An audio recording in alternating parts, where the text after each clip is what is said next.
All right, guys, give me a moment. Give me a moment. You know how the beginning of the stream is, always making sure the audio is coming through.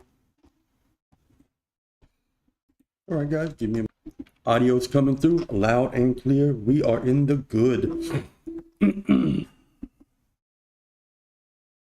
Our notifications for stuff that we already know because we've already done it.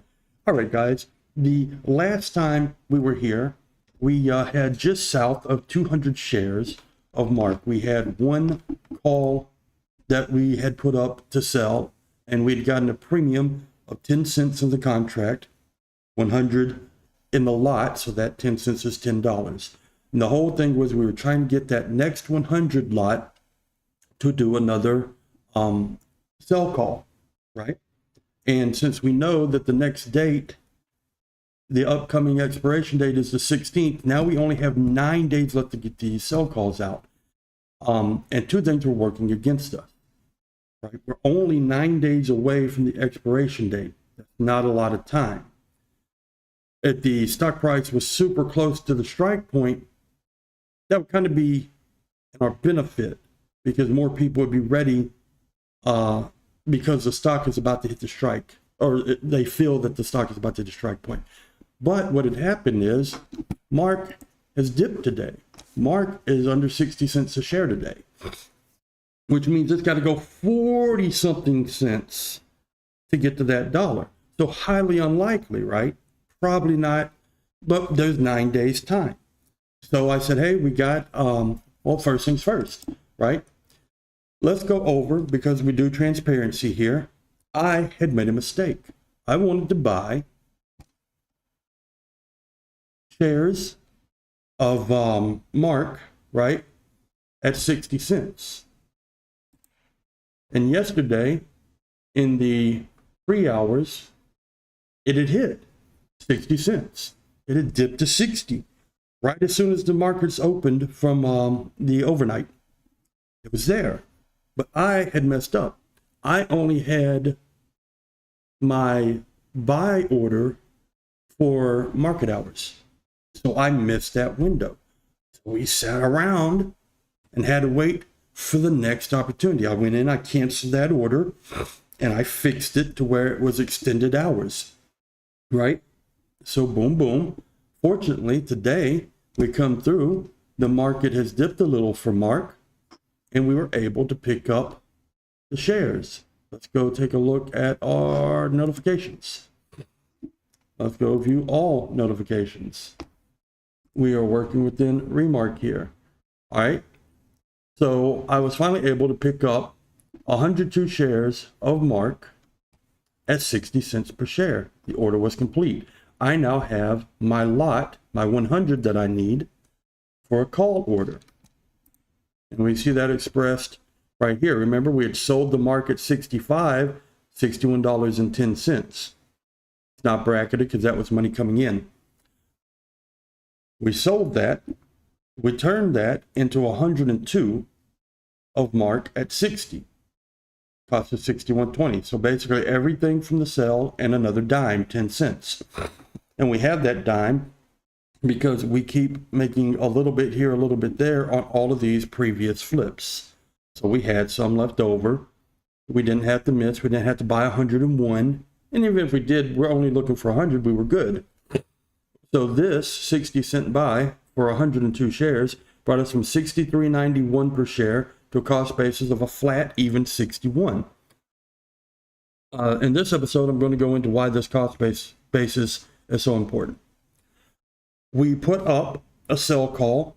There was 4 other people and myself, and we said, yo, we'll do this. In fact, because we understand that the risk is great, that you have to go from 60 cents to $1, and that you only have 9 days to do this, we're not asking 10 cents. We're only asking 5 cents. So this was a $5 premium, 5 cents times 100 shares, $5. That's how the contract works, remember? So we went through that. Boom. It actually filled rather quickly, which surprised me because there was nobody bidding on the other end. So nobody's out there saying, yo, we'll do it for $1, right? There was no interest on the other end there was 4 lonely souls and then myself that came in and created these contracts. Well, it hit. Somebody took it. Then I took that $5 and instantly flipped it into 8 more shares of Mark. Now remember, I had 102 here, so we had 2 shares left over. So now I have 10 shares of Mark as hangover. Now what I need to do, give me a second, because I think that I have a sell order for 2 shares and we're going to cancel that. I had the sell order for 2 shares because I wasn't going to sit and wait, right? I was going to go ahead and start flipping that.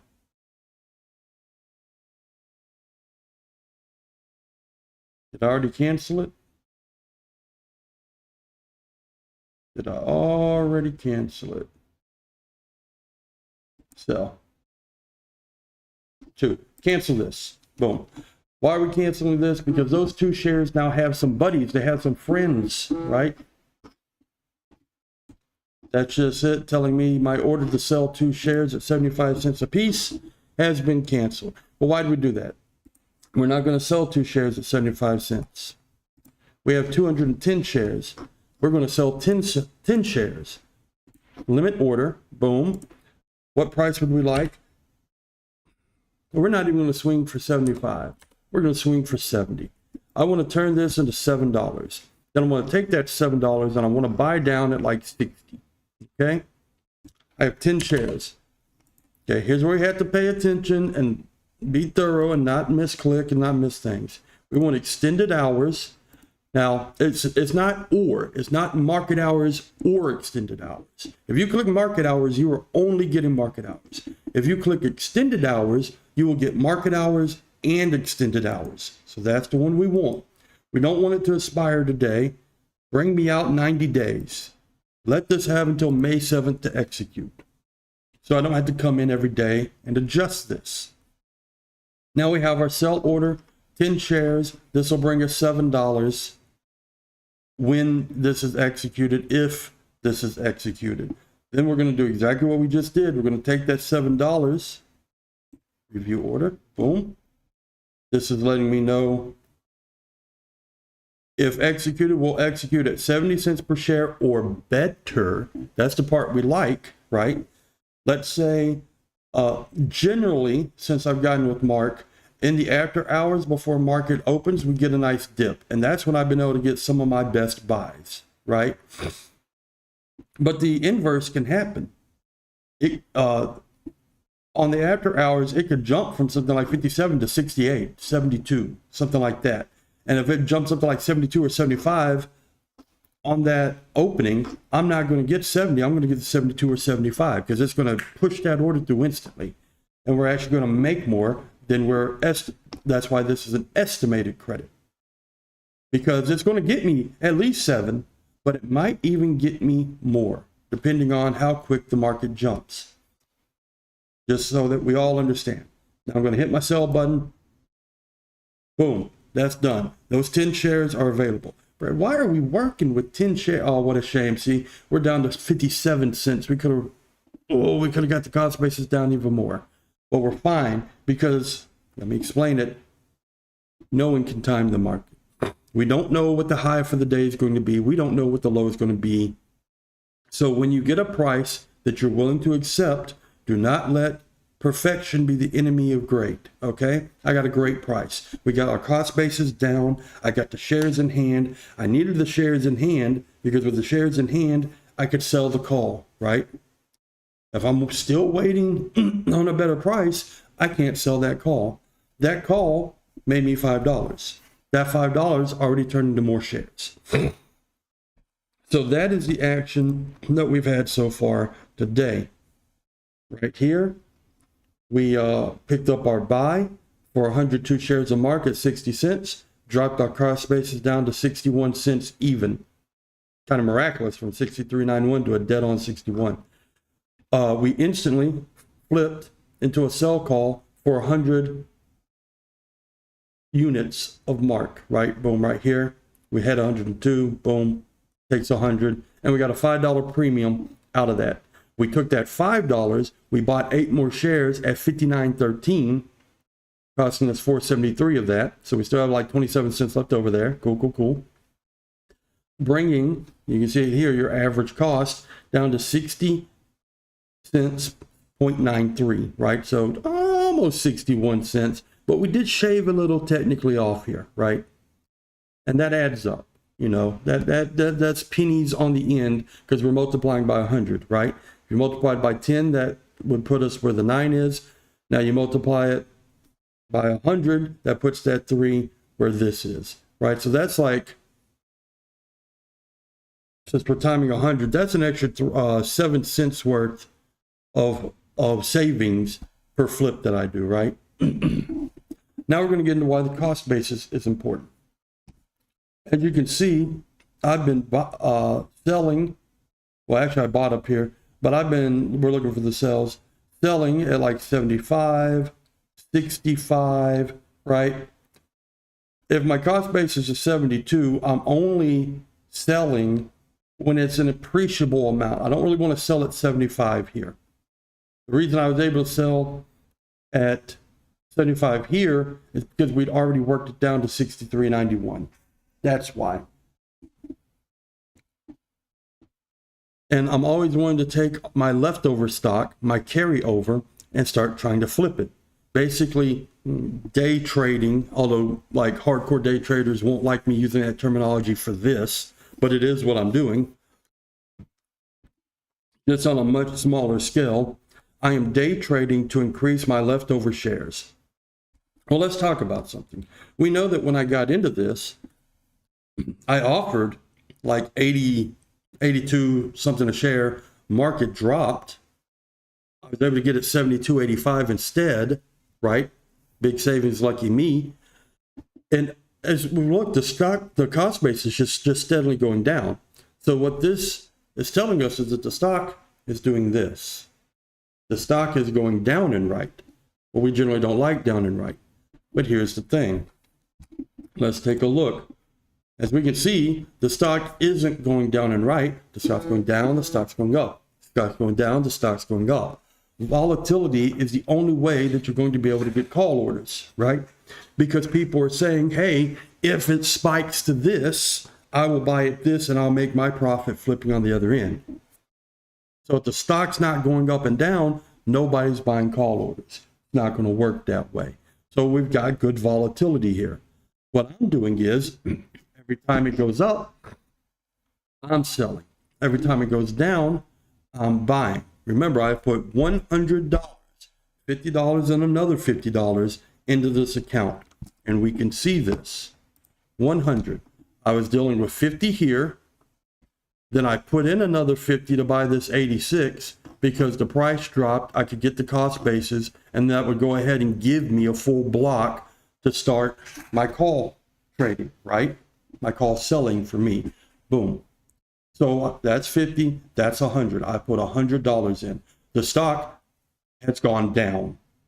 The stock is less now than even at my good cost basis here, but definitely less now than when I started. So if the stock has gone down continuously, I must be losing money, right? Well, let's see. Oh, I put in $100. My account is valued at $119.35, even with Mark down at 57 cents a share.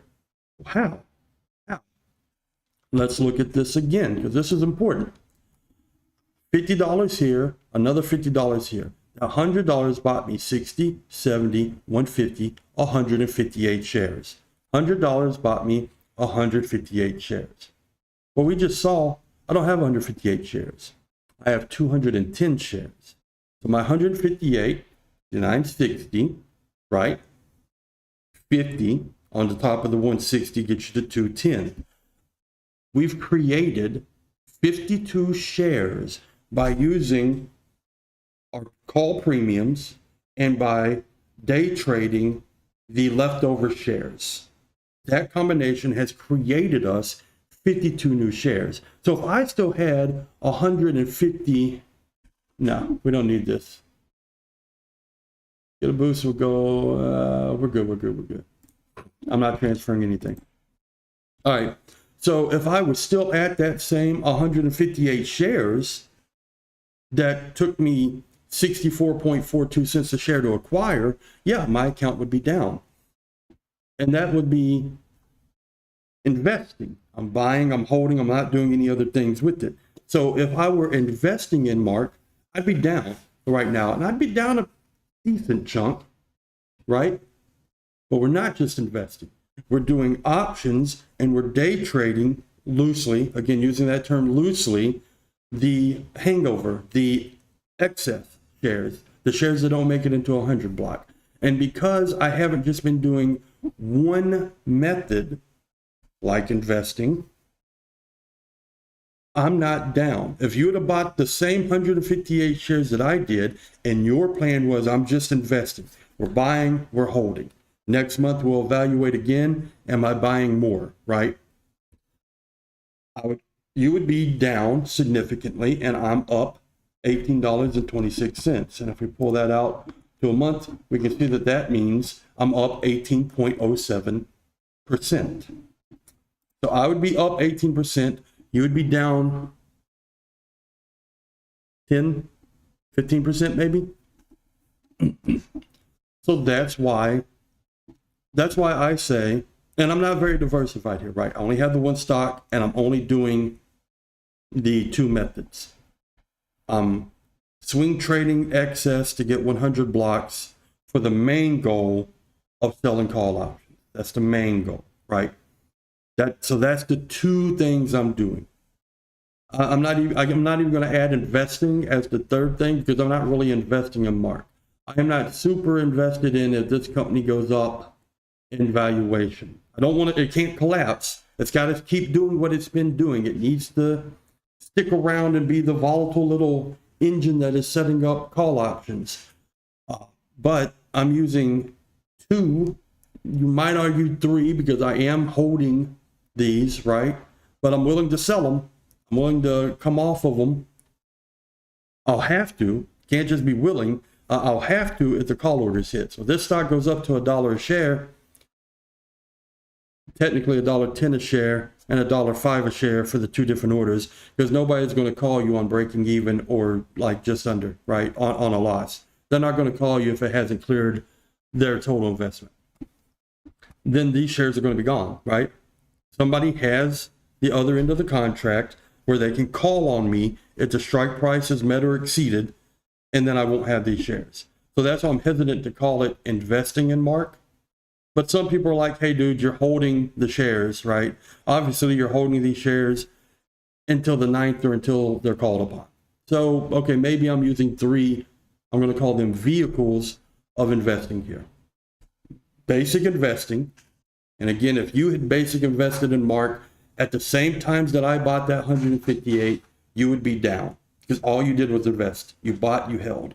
Because I'm doing strategies of day trading the excess and selling call options, I'm actually up 18%. So that gives you perspective on this. This is why people do these things. Over the course of history, investing is going to win, right and up over time. There's peaks and valleys when you zoom in on that, but when you draw back and look at the big picture, the chart looks like this. That's what it looks like.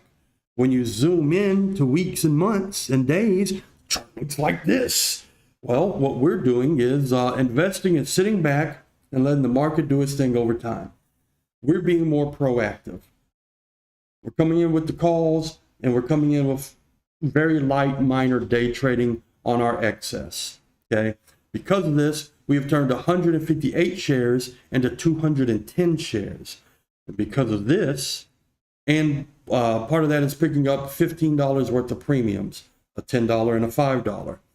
So because of all this, we've turned $100 account value into 119 plus account value at the current time. And we want to keep doing this. Now, until the 19th, this is going to be pretty boring. Why is it going to be pretty boring? Guys, I only have 10 shares of excess left. So we're selling for $6.50, $7. Then we're turning around and we're being able to turn that 10 shares into 11 or 12 shares. And then do it again, turn that 12 shares into 13 shares, and then do it again. That's it. That's it. That's not going to get me to 100 anytime soon, is it? We're not going to get to 100 anytime soon with that. So the options are put more money in, which I'm not doing. Why am I not doing that? Well, I wanted to show people that with $100, you can do stuff like this. You don't need a lot of money. And while it's best to say, I'm going to put in X amount every month, a number you are comfortable with, and then be consistent. Don't waffle. Hey, I said X, every month I'm putting in X. I'm not putting in Y, I'm not putting in Z, I'm putting in X every month. And the only exception to that is if you're going to put in more, right? Never put in less once you've locked in, because that's the point, is that you're going to keep feeding so that you can multiply what you're doing, right? But with this, I want to show people that even if you can't put in X a month, if you can put in one time, you can slowly make things happen. You can slowly grow your account. You can slowly get more shares. But if you just put in the 100 and just invest, just buy and hold, it's going to take a long time. It's going to take a long, long time, right? So there are other methods that we kind of almost have to use if we don't have a lot of money and we want our money to do something for us in the markets. You can't really just buy and hold if you're $100 Andy. And there's nothing wrong with being $100 Andy. I'm not saying that to talk down. Guys, look at my account. I am currently a $100 Andy, okay? It's okay, but we have to understand I'm a $100 Andy. I'm not $1 million Andy. I can't do it the way that the people who have a lot of money to invest are doing it, because they're investing the way they're doing it because they have a lot of money. I have to find the poor man's way on investing. I have to find as much ways to make my small dollars get good returns as possible. See, I'm up 20.94%. I'm up 20.94%, and that's going to fluctuate wildly. We were just down at 17 and 18, right? That's going to fluctuate greatly with this. But I'm up, and I'm up since the 22nd. So, you know, we're talking 2 weeks' time here, because I am thinking outside the box, and I'm not just putting the money in and sitting back. I'm being proactive. I'm looking for calls, and then I am day trading the excess. I do want to see exactly what it's at right now. 58.78. It's not, yeah. I was kind of hoping that we would be able to get in because it is Wednesday, right? I was hoping that we get a good bounce today, and it's early. We could still get the bounce so that we could flip the 10 and then put in our buy, right? I would like to get that sell out of the way, get that $7 back into the account, and that would give me $7.37. Okay, so if I were to say 60, actually, let's just use a calculator. So if I were to have $7.37 and we divide that by 60 cents a share. Well, actually, no, hey, that's what I said though, right? We're going to turn 10 shares into 12 shares. Well, 12, and we'd have enough change for, you know, over a quarter of a share, but we're not doing anything with that. That's going to sit. Then we sell that 12 to have enough to get 13, maybe 14 shares. And this 0.28 might be the difference between being stuck at 13 shares or getting that 14th share, right? So yeah, that's good. If it works the way that I'm hoping, and we get our sell in, and then we get our buy in, we'll turn 10 shares to 12 shares. And then we just want to keep doing that. So we were cheering for Remark to go down to 60 so that we could get our buy in. We were hoping to get our buy in so that we could get our sell call in. All of that has happened. Now we're on the other side. We got our pom-poms out and we're like, yay, Remark, go up. Go up. Now we want it to go up. So it's the interesting thing. If you're just investing, all you want is your stock to go riding up until the point that you're going to sell. We are actually playing it both ways. We need the stock to go up at the right time. We need the stock to come back down at the right time so that we can keep doing these day trades, so that we can keep turning our 10 stocks into 12 stocks into 14 into, so that we can get another 100. And that is the play. So I've went over the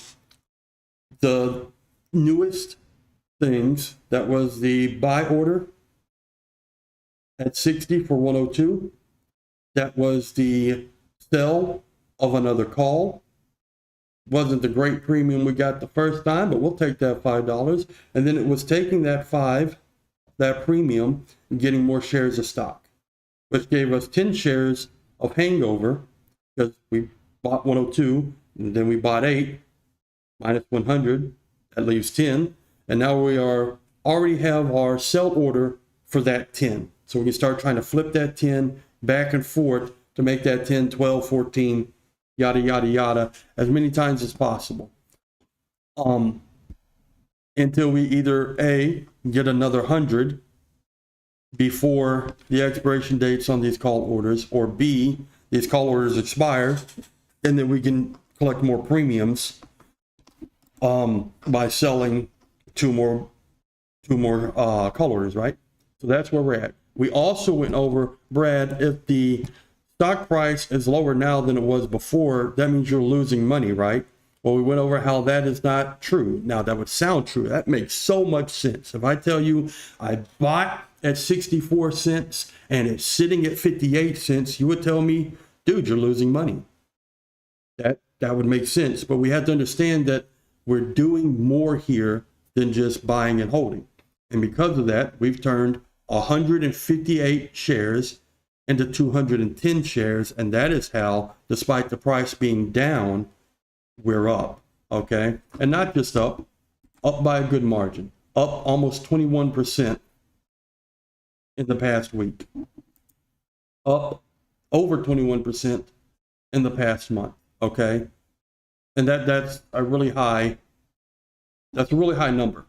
It's not super high when you're thinking like on the daily, but if somebody said, yo, I can get you an annual return of 20%, you take that. This is an annual, this has been within the month, and we're not even using half that month, right? That's a 2-week return. That's pretty insane. But anyways, that's the update. We went over some things like how, the reason cost basis is so important, how cost basis allows me more room. I don't have to wait for 75. I can sell at 65 or 70 now because my cost basis is so low. That's a great thing. That's a good thing. As long as the value of the stock is close enough that people are still going to buy my call orders, then we're happy. That's the price I want this stock to be at. I want this stock at the price that people will buy my call orders. And I want this stock with the volatility that I can keep flipping the excess shares to get another 100 block. All right, guys, hopefully we've learned. Hopefully we had some fun. You're seeing it in real time. The good, the bad. I made a mistake. I didn't put my buy order in properly, and it cost us days. It cost us days. We could have already had that 100 shares picked up. We could have already had that call order sold, and we might have had, because it was days ago, a higher premium. Remember, the less risk they take, the more premium they pay. Well, now we're closer to the expiration date and the stock price is further away from the strike point. That's a lot of risk on their end. We're not going to get a big premium. It was less risky a couple of days ago because there was more time. So we probably lost out on $5 worth of premiums because I made a mistake in how I set up my buy order. See, I'm going to show you the bad too on this show. I'm going to show you the bad. I'm going to show you everything because I feel, after watching a lot of people on YouTube and a lot of people on Twitch stream, they only show you the wins. They don't show you the whole process. They don't show you the mistakes. Well, you can learn from my mistakes. That's why we're here. And then hopefully, through paying attention and being dedicated in your process, you go, oh, I about clicked that button. Let me double check. Let me not make the same mistake Brad made. He showed me where he messed up. Let me double check my order before I send it. Oh, there we go. And then you won't miss out on that time opportunity, and you won't miss out on greater potential gains because of it, right? Boom. So there you go. The good, bad, and the ugly. It's been real. It's been fun. It's been real fun. This is a climb to one. Signing off.